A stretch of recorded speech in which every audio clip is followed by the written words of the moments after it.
Speaking of health, the NFL has agreed to end the practice of race norming when evaluating brain damage in players. Now, it assumed that black players enter the league with lower IQs than their white counterparts. That made it more difficult for black players to show a decline in cognitive function and also harder to qualify for benefits from that $1 billion concussion settlement of 2013. Joining us now to talk about it is our legal expert, Candace Kelley, and former Super Bowl champion, Blackmon. Welcome back, both of you, to the show. Candace, obviously, you are a regular around here, but you know what?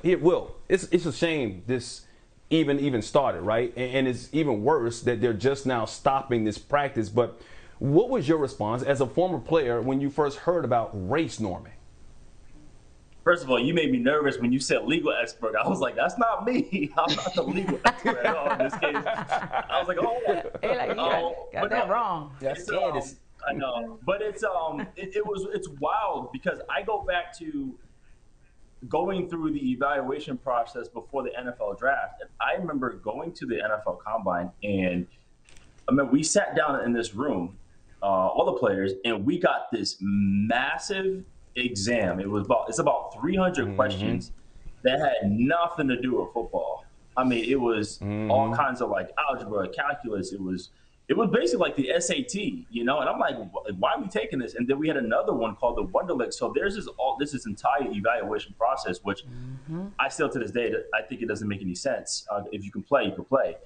But when I heard this, I was like, gosh, it's crazy. It's especially when we're at the height of all this, you know, systematic racism. I'm like, here we go again. Is another situation of all this, and it's wild. We already have issues in the NFL just as players. Once you leave the game, for example, when you're finished, you only get 5 years of health coverage. Only 5 when you're done. Playing, I had 9 surgeries. I still have arthritis in my hands, in my knees, in my feet, and I'm 36, man. You know, it's wild. So when I heard this, when I saw that, I was like, it's crazy. And I do remember hearing some stuff with the old Commissioner Paul Tagliabue, that he was part of some committee that talked about brain trauma, and you know, pretty much was against it because I think at the time it was like Steve Young and Troy Aikman were retiring or were dealing with stuff. So it was wild when I first heard that. Right. Yeah.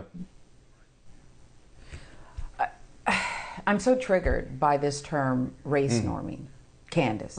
It's so disgusting and Jim Crowish. And let's be clear, okay? The NFL was doing this, and they'd still be doing this had they not been caught. They used the practice to deny black players' claims. They actually sent some back. They appealed them if it wasn't reduced on the basis of race. So it's not some old policy, Candace, that the league just got around to taking off the books, right? It dates back to the 90s. There's the lawsuit tied to us. What can you tell us about the legality surrounding this?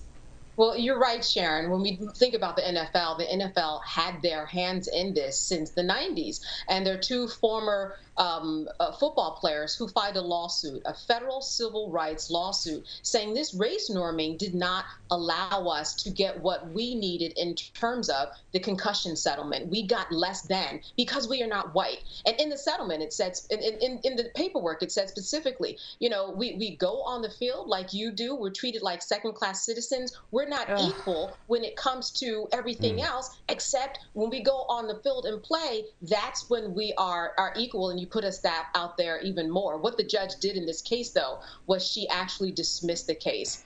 And then this is where you have so many people coming in and submitting 50,000 petitions. This is what many of the football players' wives did to say, hey, look, Judge, we need more attention paid to this. And so the judge said, let's take a look at this. And this is where we are now. They took a look at this and got deep into the weeds and realized that this race norming was what was the overriding factor in terms of determining how much football players get in the concussion settlement. So that's where we are now. Candace, you mentioned the wives. Former Washington running back Ken Jenkins, his wife was one of those people. He was on Making a Case with Yodit the other day, and here's what he had to say about it. Listen up. It's being applied inappropriately and heavily weighted against black players. you can just think about how many black players are actually mixed race. And so it just makes it a ridiculous way to try to evaluate someone's cognitive decline or someone's cognitive ability. It's outrageous. Will, now you mentioned you had 9 surgeries, and every football player, whether you know it or not, you get banged up, your head gets banged up, you suffer some sort of concussion. When you retired, did you have any issues, cognitive issues, or do you know of any of your colleagues, former teammates, anything like that, who also had these same issues, and did they try to apply to get some of this this settlement here and were denied?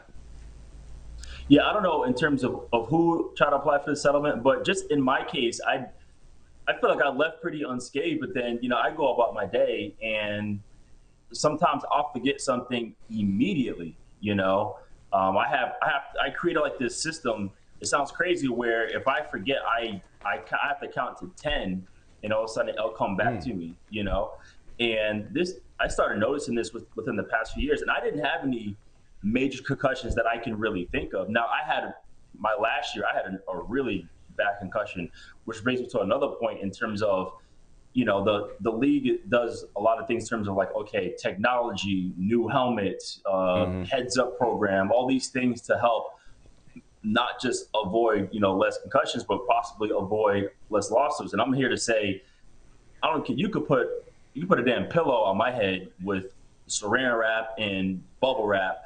If my head hits hard enough, I'm gonna get a concussion. It's the fact that the brain is shaking. Yeah. You cannot avoid a concussion at all. So for myself, I actually am dealing with some stuff, and I noticed I had a couple of mood swings, and I just thought that's just how I was. But man, as the more I learn about it, the more I see like it's everyone else. And I played 12 years. That's a long time. And how many concussions weren't diagnosed? I remember, I got my bell wrong. Well, that was probably a concussion. So I am dealing with some stuff to the point where I should think more about it.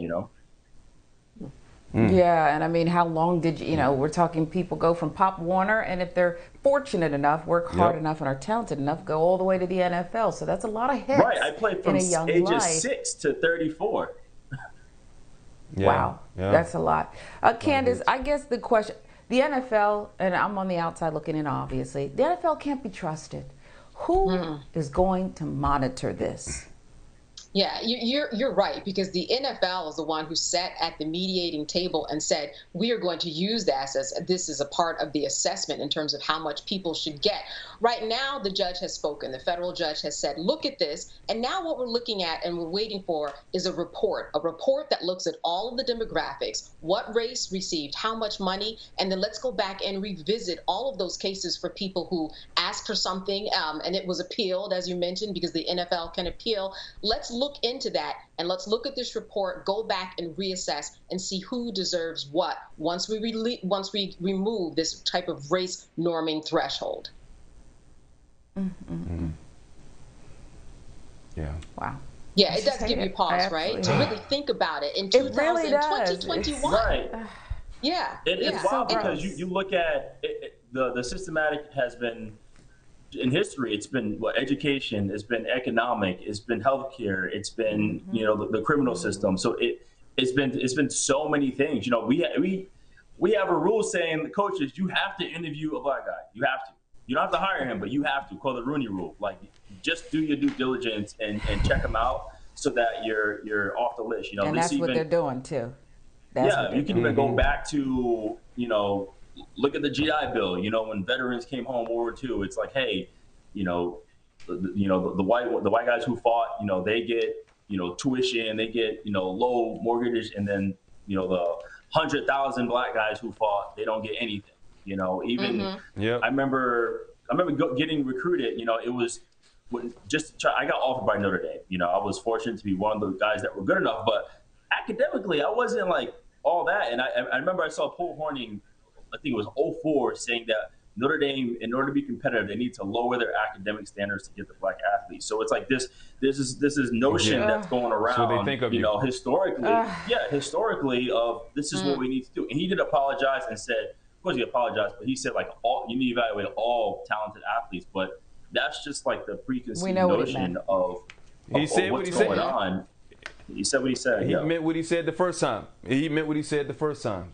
Candace, we appreciate hey, Candace, you. please watch this. Keep close watching this. Yes, absolutely. We all are. Will, you do the same. And we'll be talking to you pretty soon, Will. And Candace, obviously, we'll see you back here next week on Start Your Day. Appreciate you guys. All right. Thank you.